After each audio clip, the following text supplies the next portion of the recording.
हाँ, इस वीडियो में हम clinical anatomy of prostate gland के बारे में चर्चा करना चाहेंगे। जैसा कि आपने पार्ट 1 और पार्ट 2 में इस ग्लैंड के बारे में, जिसका नाम प्रोस्टेट ग्लैंड है, बहुत कुछ बताया जा चुका है। इसमें कितने लोब हैं, कितने सरफेस हैं और बाकी सब जानकारी इसके बारे में दी जा चुकी है। आज के वीडियो में सिर्फ हम इसके क्लिनिकल एनाटॉमी के बारे में चर्चा करना चाहेंगे कि इस ग्लैंड में क्या क्या डिफॉर्मिटी होती है, क्या क्या पैथोलॉजी डेवलप करती है। तो आइए, ये male reproductive organ prostate gland part 3 में हम इसके क्लिनिकल एनाटॉमी के बारे में चर्चा करना चाहेंगे। तो इस वीडियो के जो मुख्य बिंदु होंगे वो होगा एग्जामिनेशन ऑफ प्रोस्टेट और सेनाइल इनलार्जमेंट ऑफ प्रोस्टेट, प्रोस्टाइटिस क्या है, बेनाइन हाइपरट्रॉफी ऑफ प्रोस्टेट क्या है, प्रोस्टेटिक कार्सिनोमा क्या है और प्रोस्टेटेक्टोमी क्या है। तो इन बिंदुओं पर हम चर्चा करना चाहेंगे। तो आइए, सबसे पहले हम चर्चा करेंगे क्लिनिकली हम प्रोस्टेटिक ग्लैंड का एग्जामिनेशन कैसे करें तो सुविधाजनक होगा, यूजफुल होगा।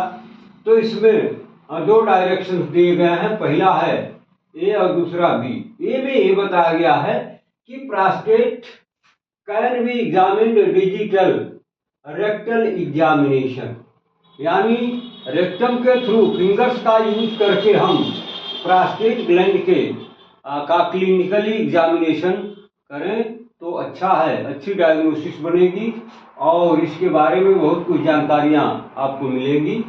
किस तरह से कि examination digital rectal examination, digital से मतलब मैनुअल बाय फिंगर, किसके थ्रू, रेक्टम में हम फिंगर को इंट्रोड्यूस करके और प्रोस्टेट ग्लैंड के बारे में बहुत कुछ जान सकते हैं। दूसरा जो मेथड बताया गया वो है posterior surface of prostate can be palpebral at the anterior wall of rectum. जैसा कि आपको पता है, इसके बैक साइड में क्या होता है, रेक्टम होता है। तो रेक्टम के जस्ट सामने ये जो प्रोस्टेट का जो पोस्टीरियर सरफेस है वो आपके फिंगर में पल्पिटेट होता है, टच होता है। तो ये इसके एग्जामिनेशन के दो बेस्ट तरीका बताए गए। पहला है डिजिटल रेक्टल एग्जामिनेशन और दूसरा है palpebral at the anterior wall of rectum. यानी जब आप डिजिटल एग्जामिनेशन करते हैं तो ये दोनों चीजें आपको मिलती हैं। अब दूसरा पॉइंट इसका जो मुख्य है वो है senile enlargement of prostate. Senile का मतलब होता है ओल्ड एज और इनलार्जमेंट का मतलब इसकी साइज का बढ़ जाना, beyond the normal size. Normal size shape, इसकी लंबाई, चौड़ाई, मोटाई सब कुछ आपको वीडियो पार्ट 1 वीडियो पार्ट 2 के माध्यम से बता दिया गया है। तो ये ओल्ड एज में जब व्यक्ति पहुंचता है तो प्रोस्टेट का इनलार्जमेंट होना एक बहुत ही कॉमन इसकी प्रॉब्लम मानी जाती है।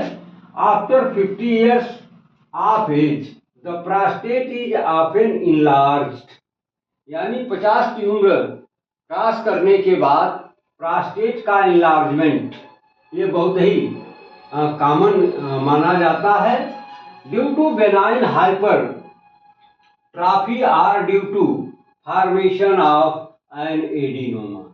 ये एडिनोमा क्या है, हाइपरट्रॉफी क्या है? तो हाइपरट्रॉफी का मतलब आप समझते हैं, किसी भी ऑर्गन का स्ट्रक्चर का जो साइज है वो सामान्य से अधिक हो जाए, उसमें इनलार्जमेंट हो जाए तो उसको कहते हैं हाइपरट्रॉफी। लेकिन वो कैसी होती है, बेनाइन होती है, यानी क्यूरेबल स्टेज है। इस स्टेज में अगर उसको प्रॉपर मैनेजमेंट ट्रीटमेंट दिया जाए तो उसकी वापसी हो सकती है। Or due to formation of an adenoma. Adenoma की जब प्रॉब्लम होती है तब भी इसमें इनलार्जमेंट होना स्वाभाविक है। तो इसको जानना होगा कि ये एडिनोमा क्या है। तो खास तौर से ग्लैंड के केस में जो ग्लैंडुलर टिश्यूज होते हैं, जिन टिश्यू से उस स्पेसिफिक ग्लैंड का फॉर्मेशन होता है, उसमें पॉलिप जैसा स्ट्रक्चर यानी ट्यूमर जैसा फॉर्मेशन ग्रोथ डेवलप कर जाती है, बट वो कैंसरस नहीं होती। This causes retention of urine. अब अगर उसमें ये पॉलिप बन गया या ट्यूमर बन गया तो रिजल्ट क्या होगा? Retention of urine. यूरिन का फ्लो जो है वो रुकने लगता है due to distortion of urethra, क्योंकि इसके वजह से जो यूरेथ्रा है जिसके थ्रू यूरिन जो है ब्लैडर से चल करके और पेनिस के थ्रू बॉडी के बाहर निकल जाता है, तो यूरेथ्रा जो है वो प्रोस्टेट के मिड से ही पास होता है। जैसा कि इसके पार्ट में आपको बताया गया है, प्रोस्टेट ग्लैंड में यूरेथ्रल पार्ट, तो उसके शेप साइज में थोड़ा डिस्टोर्शन हो जाता है, यानी परिवर्तन हो जाता है, अल्ट्रेशन हो जाता है, जिससे रिजल्ट क्या होता है? रिटेंशन ऑफ यूरिन, यानी यूरिन के पास आउट होने में दिक्कतें होती हैं, काफी दिक्कतें होती हैं, क्योंकि जब इसका इनलार्जमेंट होगा तो फिर जो नैरो पैसेज है यूरेथ्रा वाला वो भी नैरो होगा और नैरो हो जाएगा, तो फिर यूरिन के पास आउट होने के लिए जो पाथवे है वो काफी कंस्ट्रिक्टेड होगा, तो रिजल्ट क्या होगा? Retention of urine. तो ये प्रॉब्लम होती है इनलार्जमेंट ऑफ प्रोस्टेट के केस में। तीसरा जो इसका पॉइंट है वो है प्रोस्टाइटिस। प्रोस्टाइटिस का मतलब आप जानते हैं, मेडिकल के लोग जानते हैं कि जिस किसी ऑर्गन विशेष में आइटिस शब्द लग गया तो that is the indication of inflammation of that specific organ. उस स्पेसिफिक ऑर्गन में स्वेलिंग की कंडीशन पैदा हो गई, इन्फ्लेमेशन हो गया है, तो उसी को हम नाम देते हैं प्रोस्टाइटिस। विच में भी एक्यूट और क्रॉनिक, यह दोनों फेज में हो सकती है, एक्यूट भी हो सकती है और क्रॉनिक भी हो सकती है।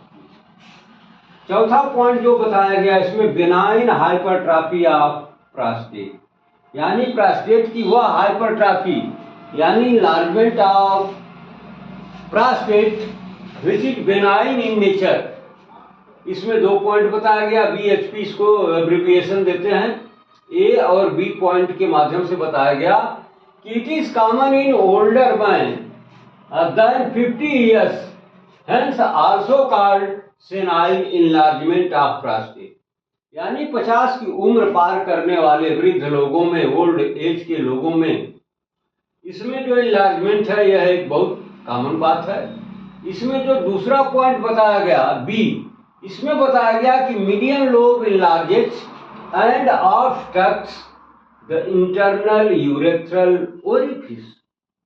ये जो यूरेथ्रा का फर्स्ट पार्ट है वो यूरिनरी ब्लैडर के नेक से बिगिन करता है और वहीं पर प्रोस्टेट ग्लैंड होती है जिसके मिड से ये यूरेथ्रा पास आउट होता है, आगे बढ़ता है। तो होता क्या है कि जब प्रोस्टेटिक ग्लैंड में इनलार्जमेंट होता है, खास तौर से उसके जब 3 लोब आपको बताए गए थे, उसमें जो मीडियन लोब होता है उसमें जब इनलार्जमेंट होता है तो उसका दुष्परिणाम यह होता है कि जो ये इंटरनल यूरेथ्रल ओरिफिस यानी यूरेथ्रा का जो कम्युनिकेशन ब्लैडर के साथ बनता है, उस ओरिफिस, उस क्षेत्र को हम नाम देते हैं इंटरनल यूरेथ्रल ओरिफिस। तो उसमें कंस्ट्रिक्शन होता है और रिजल्ट क्या होता है? Obstruction of urine.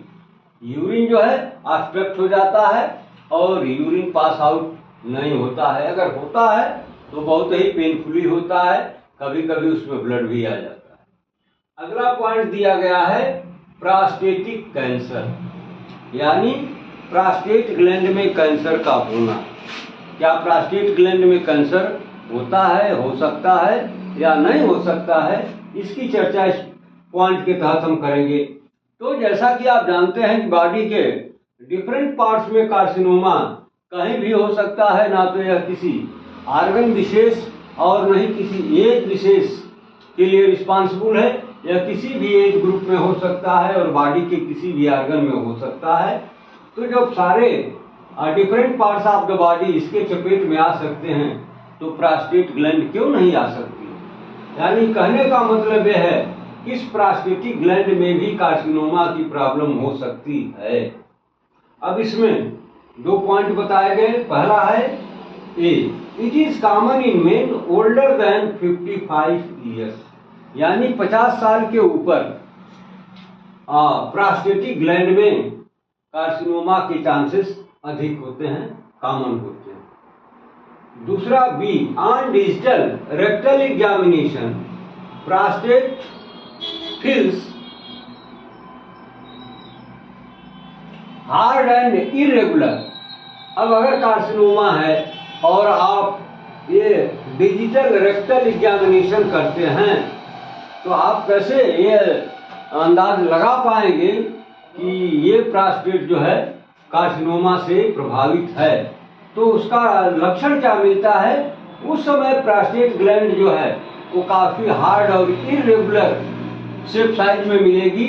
अगर इस तरह की फीलिंग आपके फिंगर्स में हो रही है तो आप मान लीजिए कि उस प्रोस्टेट में कार्सिनोमा की सेल पेनिट्रेट करने लगी हैं, उसमें कार्सिनोमा डेवलप कर रहा है। ड्यूरिंग दिस इस दौरान अगर कार्सिनोमा होता है तो हमें ब्लड में फास्फेटेज का लेवल एग्जामिनेशन कर लेना चाहिए। अगर इसका लेवल ब्लड में बढ़ा हुआ है तो हमें मान लेना चाहिए कि ये जो प्रोस्टेट है ये कार्सिनोमा से पीड़ित है। छठवां पॉइंट और लास्ट पॉइंट जो बताया गया वो है प्रोस्टेक्टोमी, यानी टेक्टोमी। एक्टोमी का मतलब कि उस ऑर्गन विशेष जिसके साथ ये स्पर्म जुड़ा हुआ है उसका surgical removal.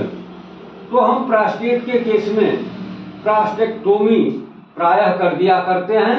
Removal of prostate which relieves the urine obstruction। Bar bar treatment देने से भी अगर सुधार नहीं होता है तो फिर हम आखिरी उपाय यही करते हैं कि प्रोस्टेट ग्लैंड का सर्जिकल रिमूवल कर देते हैं और ये जो यूरिन का ऑब्स्ट्रक्शन बार बार होता है उससे मुक्ति मिल जाती है और यूरिन का फ्लो बिल्कुल नॉर्मल हो जाता है और सारे कष्टों से मुक्ति मिल जाती है। तो ये रहा है आपका clinical anatomy of prostate gland part 3। तो इस वीडियो में हम अब इस प्रोस्टेट ग्लैंड का एंड करेंगे। बाकी अगली वीडियो में हम फिर कोई नई टॉपिक पर चर्चा करना चाहेंगे।